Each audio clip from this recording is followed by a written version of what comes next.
मैं हमेशा ये सबसे कहता हूँ कि आज मैं जो कुछ भी हूँ, आज मेरी लाइफ में जो कुछ भी है, 90% उसका credit Saint Sebastian High School डाउन को जाता है, 90s वाली।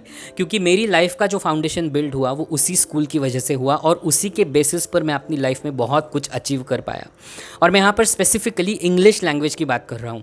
इसका मतलब ये नहीं कि मेरा मराठी या हिंदी फ्लुएंट नहीं है, लेकिन मुझे अपनी लाइफ में जो भी अपॉर्चुनिटीज़ मिली वो इंग्लिश लैंग्वेज की वजह से ही मिली। हमें मारते थे अगर हम प्रेमिसेस में इंग्लिश लैंग्वेज में बात नहीं करते थे। तो I feel so blessed and fortunate कि एग्जैक्टली मेरे पीरियड के दौरान, 90s के दौरान जब मैं स्कूल में था, तब स्कूल और स्कूल के प्रिंसिपल बहुत ज़्यादा स्ट्रिक्ट और डिसिप्लिन्ड थे। ना मेरे पहले ना मेरे बाद, like as if all of that happened for me only. मेरे स्कूल मेट्स मेरे लिए प्रेशियस इसलिए हैं क्योंकि वो मेरी लाइफ में तब थे जब मेरी लाइफ का फाउंडेशन बिल्ड हो रहा था। और आज बुढ़ापे में जो मैं 90s के गानों पर डांस कर रहा हूँ those people were part of my life during that period, so that makes them even more precious. मुझे पैसों के बारे में सिर्फ एक चीज़ समझ में आती है कि उन्हें स्पेंड कैसे किया जाता है मुझे अपनी सैलरी स्लिप ना कभी समझ में आई, ना मैंने कभी कोशिश की। लेकिन जस्ट इमेजिन कि आप टैक्स रिटर्न फाइल करते हो बिना कुछ समझे, भूल जाते हो और कुछ महीनों के बाद आपको एक SMS आता है कि your account is credited with 45,000 rupees refund from tax department. How does that feel कि वो मेरा ही पैसा था, इतने सारे महीनों के लिए वो मेरा ही पैसा था और वो मेरे पास अनएक्सपेक्टेडली वापस आ गया। How does that feel? That is exactly how I felt after meeting my school mates after 25 years. Subscribe to my YouTube channel Awaken with Sagar and don't forget to hit the bell icon to receive the latest updates. 41 सालों में पहली बार ऐसे हुआ, 2012 में मैं out हुआ था, तब से मेरी ज़िंदगी में पहली बार ऐसे हुआ कि मैं किसी ग्रुप में गया और मुझे 0.01% भी डिस्क्रिमिनेटेड फील नहीं हुआ। ये लोग वैसे ही बिहेव कर रहे थे जैसे 25 साल पहले। वो बात करने के स्टाइल, वो एक दूसरे का मजाक उड़ाने के स्टाइल, वो हंसने की स्टाइल, वो जोक्स क्रैक करने की style, it sucked me back into 1998। जैसे मैंने टाइम ट्रैवल कर लिया और मुझे ऐसे लगा कि ये मई 2023 नहीं, मई 1998 ही चल रहा है। इस रीयूनियन का प्लान कई सारे महीनों से चल रहा था, लेकिन मैंने फाइनल डे 20 मई 2023 को पे करके कंफर्म किया because I did have this question mark, not self doubt लेकिन क्वेश्चन मार्क कि what if I go there and if not everybody लेकिन एटलीस्ट अ फ्यू पीपल मेरी तरफ अलग नज़रिए से देखेंगे या मुझे अलग से ट्रीट करेंगे। It was very natural for me to feel like that because it was based on my past experiences with my engineering वाले लोग कहो या मेरे co-workers कहो, I have felt being treated differently by some other people.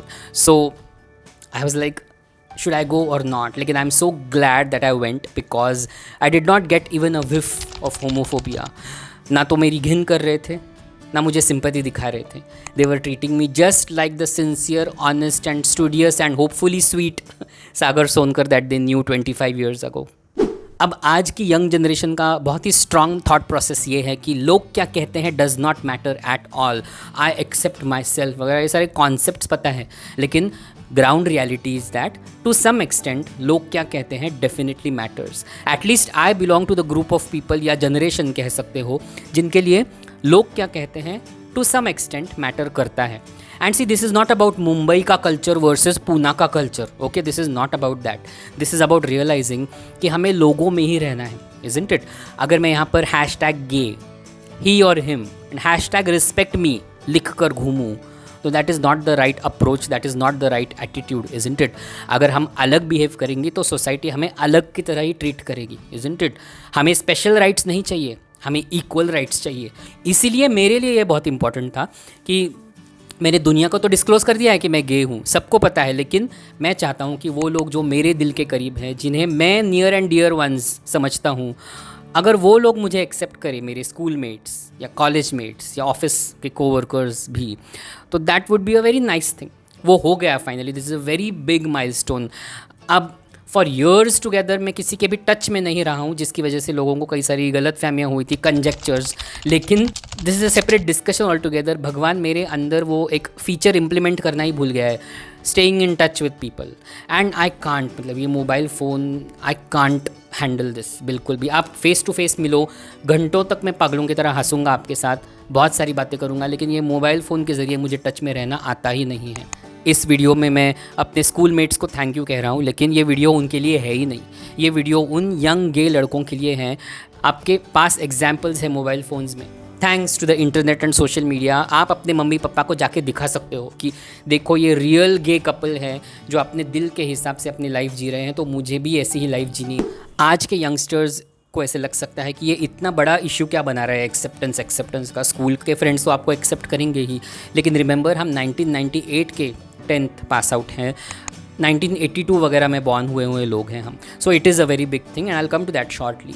लेकिन I am a 7च्या आत घरात kind of a person, मतलब 7 से पहले शाम को मैं घर आ जाता हूँ, या 7 के बाद जनरली बाहर नहीं निकलता हूँ unless in case of exceptional scenarios. तो उस दिन बहुत सारे सालों के बाद मैं रात को 12:30 बजे घर पहुँचा, और जैसे ही मैं बेड पर लेटा सोने के लिए, the first thought and feeling, it was a very fresh, real and genuine feeling that I had कि अब इसके बाद मुझे किसी से भी एक्सेप्टेंस और रिकग्निशन की ज़रूरत ही नहीं है। It was a very real feeling that I got. एक सेकेंड के लिए तो मैं इंस्टाग्राम भी अनइंस्टॉल करने वाला था। Just kidding, that does not mean that I am there because I am not feeling accepted or recognized, but you get the point, right? It was a very real feeling कि I am now accepted by these people. बाकी कोई accept करे या ना करे, I do not really care. And the reason why this is a very big thing is because 90s में या early 2000s में जब लड़कों से प्यार होता था मुझे, तब ऐसे गे और स्ट्रेट इतना डिस्टिंक्शन पता नहीं था। लड़के से प्यार होता था, बस शादी वाला प्यार हो जाता था मुझे। तो मुझसे वो पूछते थे लड़के कि सागर तू ठीक है ना, तुझे बुखार वगैरह आया क्या, ये क्या बातें कर रहा है तू। They found it strange. क्या आज के ज़माने में ऐसे कोई कहेगा आपसे? बिल्कुल नहीं। आज के ज़माने में जो होमोसेक्सुअलिटी को गलत कहते हैं वो लोग थोड़ा सा अलग होते हैं, या उनकी सोच थोड़ी सी अलग होती है, ऐसे हम कहते हैं, इज़न्ट इट? सो वो ज़माना बहुत अलग था, ये ज़माना बहुत अलग है। सो एज अ कंक्लूजन यही कहना चाहता हूँ कि मैं कई सारे गे ग्रुप्स में जा चुका हूँ, इज़न्ट इट?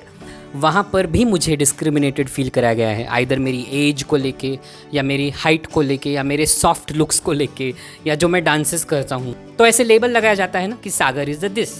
डिस्क्रिमिनेटेड तो फील होता ही है, इज़न्ट इट? लेकिन यहाँ पर now I am not comparing straight groups and gay groups, लेकिन दिस इज़ वर्थ अप्रिशिएटिंग कि मुझे सिर्फ एक्सेप्ट ही नहीं, लेकिन मुझे अप्रिशिएट भी किया गया ये कह के कि Sagar, what I like about you is that you are very open about whatever you do. तुम लोगों की केयर नहीं करते हो, which is a very big thing to hear from those very old school time people, isn't it? Which also proves कि जब straight लोग अपनी लाइफ में सिक्योर होते हैं, मैं उन स्ट्रेट लोगों की बात नहीं कर रहा हूँ जिनका एक पैर ग्राइंडर पर होता है। जब स्ट्रेट लोग अपनी लाइफ में सिक्योर होते हैं तो उन्हें कुछ फ़र्क नहीं पड़ता कि आप गे हो या क्या हो। इसीलिए मैं हमेशा कहता हूँ कि गे होने को अपनी आइडेंटिटी बनाने के बजाय just keep it as a part of your life. There is much more to your identity than your sexual orientation. Don't make it the heart of your life.